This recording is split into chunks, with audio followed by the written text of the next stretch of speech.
अस्सलाम वालेकुम students, welcome to my YouTube channel. मैं हूं आपकी होस्ट महजबीन और आप देख रहे हैं मेरा चैनल टेक अकेडमी। आज की इस वीडियो में हम लोग IT 602 and information technology infrastructure के जो मिड टर्म में रिपीट होने वाले मोस्टली रिपीटेड जो इसके MCQs हैं उनको डिस्कस करेंगे। कौन कौन से MCQs काफ़ी ज़्यादा रिपीट हो रहे हैं, तो चलें देखते हैं अपने MCQs को।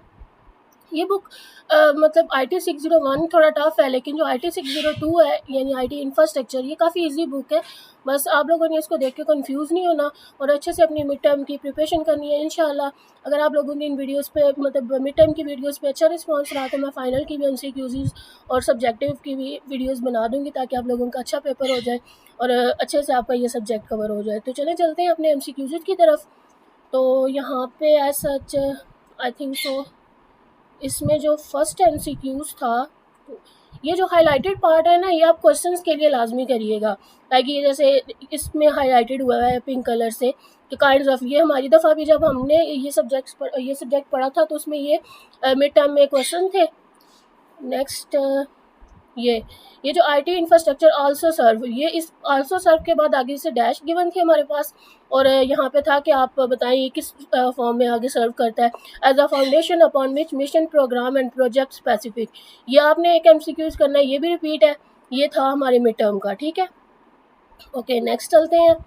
नेक्स्ट ये काफ़ी सारे बच्चों का रिपीट था, जिसके अंदर ये MCQs है फॉर मोस्ट, यानी एक बेसिक से MCQs है लेकिन काफ़ी रिपीट था। For most people infrastructure is invisible, यानी जो इनविजिबल है इसकी जगह पे डैश थी और दूसरा ये कि टेकन फॉर ग्रांटेड, यहाँ पे बस उन्होंने एक डैश गिवन की हुई थी और ये आपका MCQs था। यानी इतना टफ नहीं है, बस ईजी सा है इसका MCQs है जो आपने हाईलाइट किया हुआ है हमने यहाँ पे। नेक्स्ट चलते हैं, ये IT infrastructure provide services to, ये सर्विसेज टू तक गिवन था और उसके बाद यहाँ पे था कि क्या चीज़ मतलब हमें ये प्रोवाइड करती है। ये हमें सर्विसेज टू एप्लीकेशन था, यहाँ पे IT infrastructure provide services to application. उसके बाद नीचे भी एक दफ़ा पढ़ लीजिएगा, बट ये MCQs था। उसके बाद ये सम केसेस सम NFR में टेक प्रियोरिटी ओवर अदर्स, ये जो था आई थिंक सो इसकी ना टेक प्रियोरिटी वाली जगह पे डैश था और सम NFR से में take dash over the others, और बाकी MCQs थे और ये प्रियोरिटी हमने सेलेक्ट करना था कि इसका करेक्ट MCQs। ओके नेक्स्ट पे चलते हैं। वीक 1 में यही MCQs थे जो हम मतलब मेरे माइंड में है जो रिपीट थे। नेक्स्ट अगले पे चलते हैं। अगले में से कौन से MCQs थे वीक 2 में से?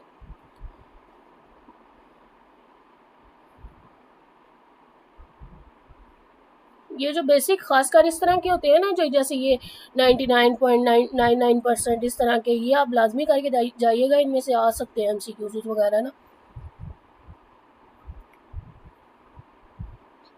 ये भी कर लीजिएगा, MTB stand for and MTB F stand for, इस तरह के ना वो कई दफ़ा दे देते हैं MCQs में ये चीज़।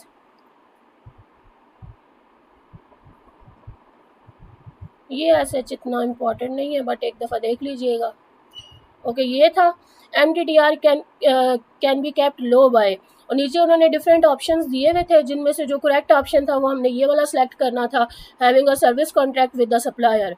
ये काफ़ी सारे बच्चों का रिपीट था सेम MCQs, ये भी मोस्टली रिपीट MCQs है। नेक्स्ट चलते हैं।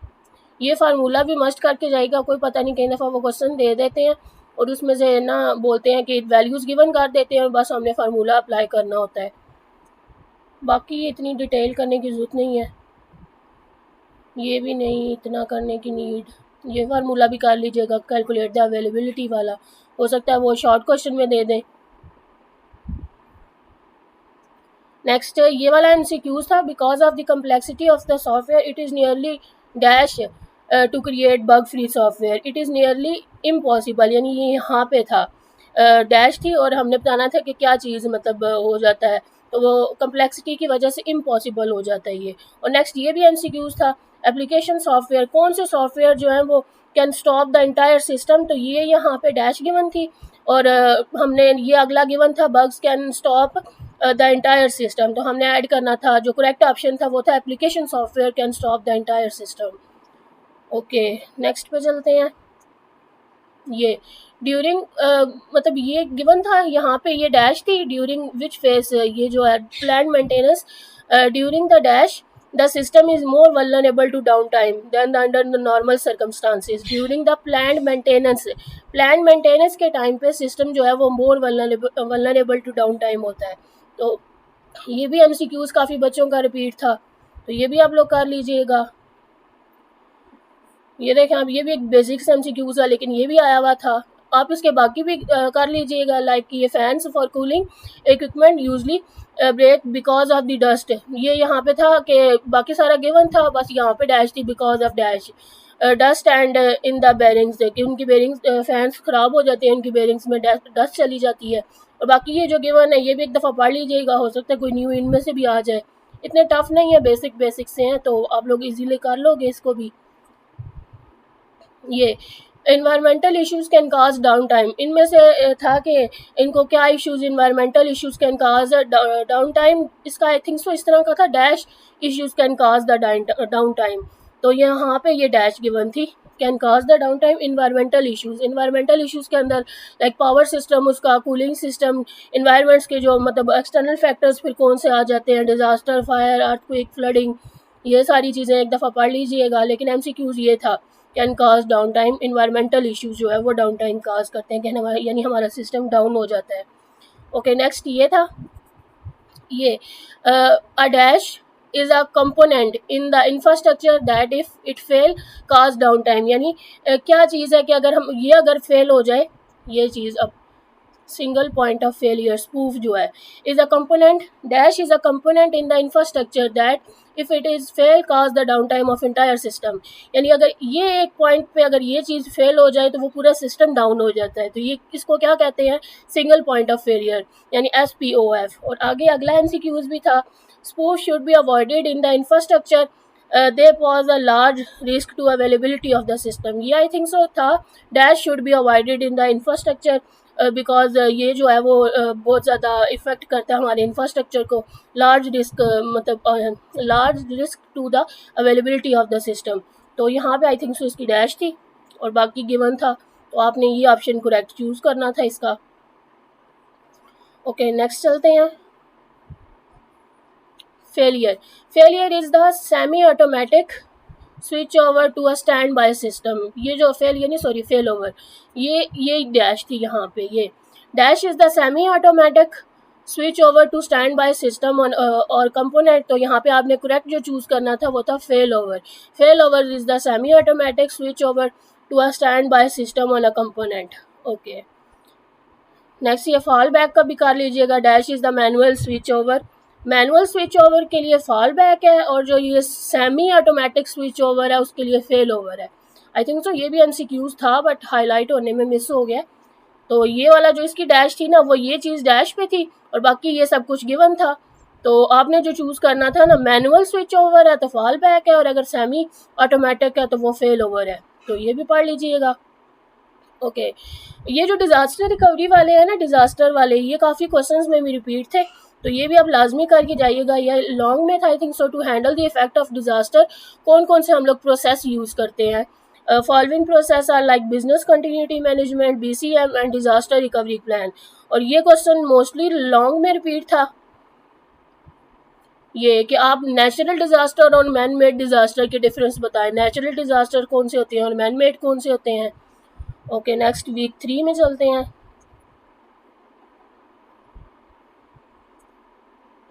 ओके, इसका था dash is typically a hygiene factor, कि क्या चीज़ है जो टिपिकली हाइजीन फैक्टर है। तो ये आपने सेलेक्ट करना था, performance is typically hygiene factor. और नेक्स्ट है nobody notice a highly performing system, इसका था nobody notice a dash a highly performing system, या आई थिंक सो ये वाला इसकी डैश में था, nobody notice a highly dash या नोबडी नोटिस अ डैश, इसमें आपने हाईली परफॉर्मिंग सिस्टम सेलेक्ट करना था। But when a system is not performing well user quickly, कि जब लेकिन अगर सिस्टम जो है वो वर्क नहीं कर रहा, तो तब यानी जब वो हाईली वर्क कर रहा है अच्छे से तो तब तो उसको कोई भी नोट नहीं करता, लेकिन जब वो डाउन होता है तो फिर यूज़र उसको जल्दी कंप्लेन करता है, user quickly start to complain कि सिस्टम सही से वर्क नहीं कर रहा। ओके, नेक्स्ट ये भी क्वेश्चन काफ़ी बच्चों का रिपीट था, inform the user about how long a task will take, कि हम यूज़र को जो बेटर है उसको बताने के लिए कि परफॉर्मेंस उसके कितना काम उसका कंप्लीट हो गया है और कितना अभी पेंडिंग पे है, तो ये चीज़ हम उसको कैसे शो करवाएं ताकि यूज़र बोर भी ना हो वेटिंग टाइम की वजह से। तो हम उसको दो मेथड से करवा सकते हैं शो, एक प्रोग्रेस बार से और दूसरा जो है वो हम उसको स्प्लैश स्क्रीन, यानी लाइक जब हम लोग कोई डाउनलोडिंग लगाई होती है हमने, तो आपने देखा होगा वो अक्सर ऐसे वो सन सा बना होता है, तो कई दफ़ा इस तरह का वो हमें पता चल रहा होता है कि लोड हो रहा है, और कई दफ़ा वो बार बनी होती है कि हमें पता चलता है अच्छा इतने परसेंट हो गया, इतने परसेंट हो गया, तो वो हमें ना एक होता है अच्छा इतना टाइम मजीद लगेगा, जैसे ये यहाँ पे गिवन है, और ये यहाँ पे जब हम वर्ल्ड ओपन करते हैं तो डॉट डॉट डॉट वो करके ना वो बता रहा होता है अच्छा लोडिंग कितनी होगी है, तो यूज़र ऐसे पैनिक सिचुएशन में नहीं जाता कि पता नहीं इसको कितनी देर और इंतज़ार करना पड़ेगा। ओके, ये क्वेश्चन भी था। नेक्स्ट चलते हैं। Okay, a dash solution must be designed, implemented and supported to meet the performance of the requirement. Okay, ये था कि ये बाकी सारा गिवन था, लाइक यहाँ से लेके ना सोल्यूशन से रिक्वायरमेंट तक ये डैश हमने फिल करनी थी। Even under increasing load a solution must be design, implement and supported to meet the performance requirement. आगे डैश गिवन थी even under the increasing load. Okay, next है calculating performance of a system in the design phases. ये यहाँ तक सारा given था और आगे डैश गिवन थी, तो इधर हमने ये पुट करना था कि क्या चीज़ होता है कि हम परफॉर्मेंस कब कैलकुलेट कर सकते हैं कि जब वो एक्सट्रीमली लोड के अंदर हो। ठीक है, ये इसका करेक्ट ऑप्शन था। नेक्स्ट पे चलते हैं। नेक्स्ट हमें benchmark uses specific test program, ये भी एक दफ़ा पढ़ लीजिएगा क्या चीज़ होते हैं। ये भी एमसीक्यूज था, ये हाईलाइट नहीं हुआ हुआ, लेकिन ये था कि ये जो प्रूफ ऑफ कंसेप्ट क्या चीज़ होती है, पीओसी, तो ये एमसीक्यूज या इसमें ना ये आ सकता है आप लोगों का, तो ये आप लोग एक दफ़ा पढ़ लीजिएगा दोनों को। ओके, नेक्स्ट चलते हैं। वेंडर एक्सपीरियंस, ये सच इम्पॉर्टेंट नहीं है बट एक दफ़ा पढ़ लीजिएगा। वेंडर कैन प्रोवाइड के क्या चीज़ें वो प्रोवाइड करता है, tools, figures and best practices. आगे next performance of a running system, इसमें ओके नेक्स्ट एमसीक्यूज था। Component using the system to reach some limit is refer to as dash of the system. यहाँ पे dash थी कि उसको क्या कहते हैं कि जो कि काज करता है the system to reach some limit, कि लिमिट सिस्टम को एक लिमिट तक रीच करने के लिए जो एक हम यूज़ करते हैं टर्म को, वो क्या होती है, वो bottle neck of the system होता है। ओके, नेक्स्ट पे चलते हैं। ओके, यहाँ पे था MCQs dash shows how a system react when it is under extreme load, तो वो क्या होता है हमारे पास स्ट्रेस टेस्टिंग होती है। नेक्स्ट एंड्योरेंस टेस्टिंग भी कर लीजिएगा। Shows how a system behaves when it is used at the expected load of long term period time. इस था यहाँ पे, ये क्या चीज़ होती है, ये हमारे पास एंड्योरेंस टेस्टिंग होती है। ओके, नेक्स्ट पे चलते हैं। नेक्स्ट ये रैम्स अप वगैरह इसको रहने दें, इसकी इतनी ज़रूरत नहीं है। Next performance testing. Okay, even when under power test system perform well enough to get goods and good test result, even when unpower test, I think so ये कुछ इस तरह का था। Even when dash test system perform well enough, even when unpowered under powered, sorry unpowered कह रही हूँ, under powered, तो ये भी देख लीजिएगा। नेक्स्ट इनकी कोई नहीं नीड इतनी। A computer grid is a high performance cluster. A computer dash is a high performance cluster. तो कंप्यूटर की जो ग्रिड है वो हाई परफॉर्मेंस क्लस्टर होती है, तो ये एमसीक्यूज भी था। Repeat, capacity management guarantee the high performance of a system, dash guarantees the high performance of the system, तो कैपेसिटी मैनेजमेंट जो है वो high performance of the system को हमें इंश्योर करती है। नेक्स्ट वीक 4 स्टार्ट हो गया। वीक 4 ओके, इसमें क्या था जी, फॉर आईटी इंफ्रास्ट्रक्चर, यहाँ ये था कि for IT infrastructure dash is a non functional attribute. ये मोस्टली रिपीट एमसीक्यूज है, मोस्ट रिपीटेड एमसीक्यूज है ये, कि आईटी इंफ्रास्ट्रक्चर के अंदर क्या चीज़ है जो कि नॉन फंक्शनल एट्रीब्यूट होती है, in its on right availability उसकी नॉन फंक्शनल एट्रीब्यूट होती है। ओके, नेक्स्ट पे चलते हैं।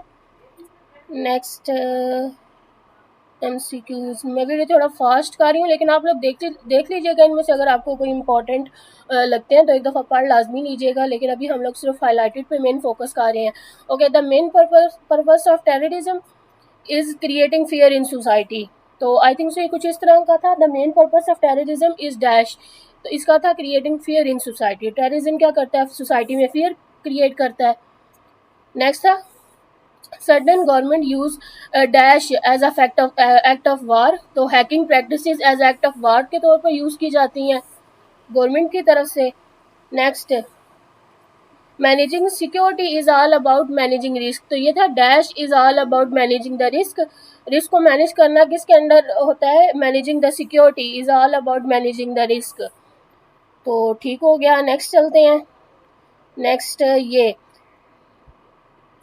Dash can send sensitive information like password to third parties, इसका था यहाँ पे डैश थी, dash can send sensitive information like password to third parties, की logger can send sensitive information to third parties like password. Okay next पे चलते हैं। CIA इस तरह के क्वेश्चंस भी आ जाते हैं, तो एक दफ़ा पढ़ लीजिएगा, इसको भी हो सकता है MCQs में भी आ जाए। Next next next next move करते हैं। वीडियोस लेंथी होती जा रही है, बट मेरी कोशिश है मैं सारा कवर करूँ। इसके अंदर जो जो MCQs थे, ये लॉन्ग में था I think so, block cipher cryptography के अकॉर्डिंग, तो ये पढ़ लीजिएगा, जिसमें ये दो जो हैं, ये दोनों जो हैं वो बहुत ज़्यादा इंपॉर्टेंट है स्टैंडर्ड्स जो यूज़ होते हैं क्रिप्टोग्राफी में। DES यानी डाटा इंक्रिप्शन स्टैंडर्ड और एडवांस इंक्रिप्शन स्टैंडर्ड, ये काफ़ी बच्चों के रिपीट थे, तो एक दफ़ा पढ़ लीजिएगा इनको। नेक्स्ट यहाँ पे वीक 5 स्टार्ट हो रहा है। हाँ, ये डाटा सेंटर को भी लाजमी पढ़ के जाएगा, इनमें से MCQs आते हैं आई थिंक सो, इनमें से कोई आया था। Centralize faculty use by an organizer to store manage and discriminate large amount of data, यहाँ पे ये डैश थी, dash facility use by an organization to store manage and disseminate large amount of data, तो एक centralise facility use होती है। बाकियों को भी पढ़ लीजिएगा, उनमें से भी MCQs बन सकते हैं, तो ये भी इम्पोर्टेंट है, इसमें से भी थे हमारे। इनमें से एक था, ये पढ़ लीजिएगा।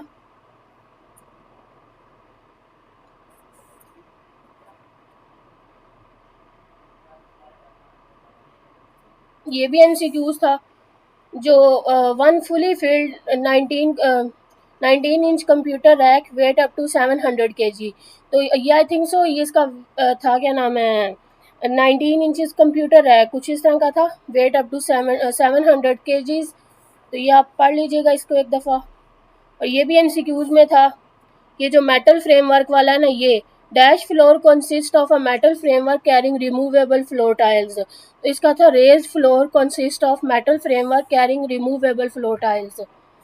ओके ये भी हो गया। नेक्स्ट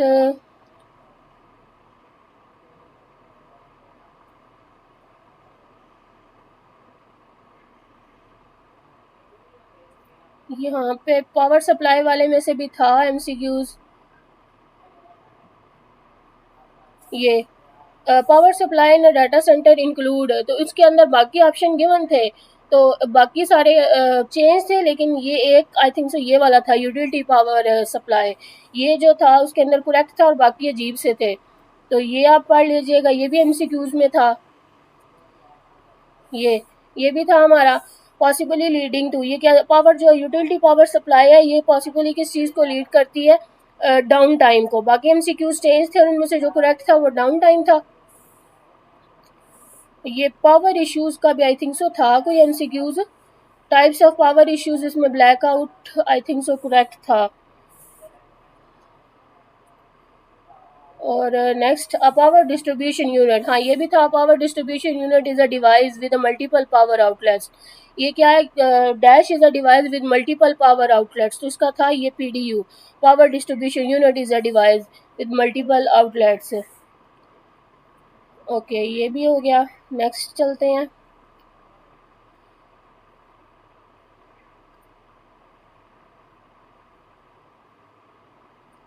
ये मोस्ट इम्पॉर्टेंट है, ये आप लाजमी करिएगा MCQs के लिए, कि जो Tier 1 की अवेलेबिलिटी रेट है ये कितना है, 99.671%, ये वो पूछते हैं अक्सर, और जो इसका Tier 2 का है वो 99.741, Tier 1 671% है, 99.671%, और Tier 2 जो है ये 741%, 99.741%, तो ये लाजमी करके जाइएगा। कोई पता नहीं वो शॉर्ट क्वेश्चन में पूछ ले, लॉन्ग में पूछ ले, लेकिन MCQs में तो इनमें से कोई ना कोई आएगा, लाजमी आएगा, क्योंकि हमारी दफ़ा भी इनमें से हर बच्चे का कोई ना कोई MCQs लाजमी था।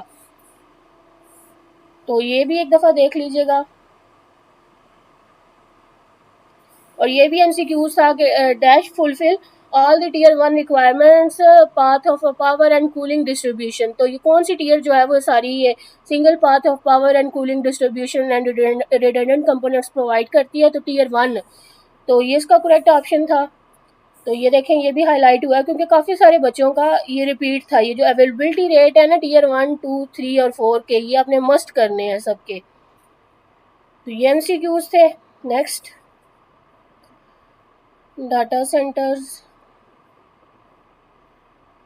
वीक 6, हाँ ये था कि dash machines main frame computers in the 1960s computer and punching machines. तो कौन से कंप्यूटर्स जो थे वो मेन फ्रेम, सबसे पहले वो 1960s में आए थे, तो वो थे stand alone machines main frame computers. तो ये था डैश की जगह पे, और बाकी हमने बताना था कि कौन से थे वो वाले। तो stand alone machines main frame computers, तो ये MCQs था। नेक्स्ट इनमें से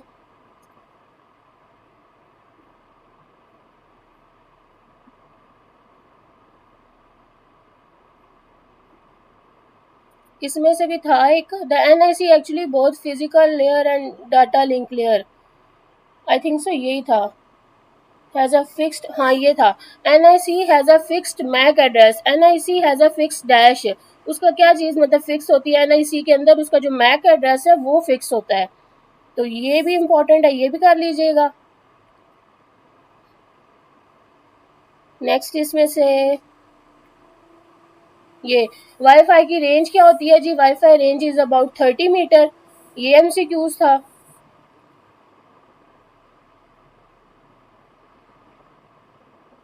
नेक्स्ट, नेटवर्क लेयर, ये IP routing protocols dynamically define the path of IP, इसका यहाँ पे डैश थी। IP routing protocol dash define the path of IP packets from source to destination. IP routing जो है ये डायनामिकली डिफाइन करती है पाथ को IP packet from source to destination तक। IPv4 के जो एड्रेस हैं are composed of 4 bytes and 30, ये जो 4 बाइट जो कि 32 बिट पे शामिल होते हैं। IPv4 address composed of 4 bytes and 32 bits, ये MCQs था। नेक्स्ट चलते हैं।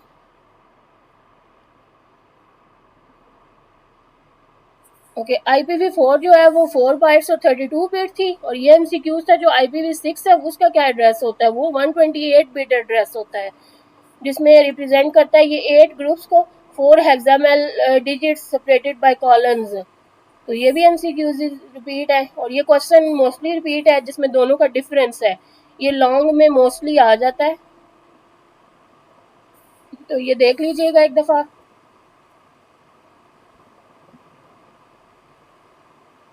नेक्स्ट, ये transport layer, TCP packets, UDP, इनमें से लाजमी एक किसी न किसी का रिपीट हो जाता है कि FTP है जो वो कौन सी पोर्ट पे वर्क करती है, पोर्ट नंबर 21, SSH कौन सी पोर्ट पे, port 22, SMTP port 25, DNS port 53 और HTTP पोर्ट 80। मेरा आई थिंक सो ये वाला था, HTTP की कौन सी पोर्ट होती है, port 80। Okay, next session layer है, इनमें से SH कोई नहीं था इतना, SSL एंड TLS, ये DNS distributed the responsibility of mapping domain names to IP address, ये आई थिंक सो इसका ये था, dash distributed the responsibility of mapping domain names to IP address, कि वो डोमेन नेम को IP एड्रेस में convert करती है, क्या चीज़, DNS। ओके, ये डोमेन नेम रेजोल्यूशन हो गया हमारा। नेक्स्ट, नेटवर्क प्रोटोकॉल NTP, ये भी इतना नहीं है, operate with in hierarchy each level in hierarchy that.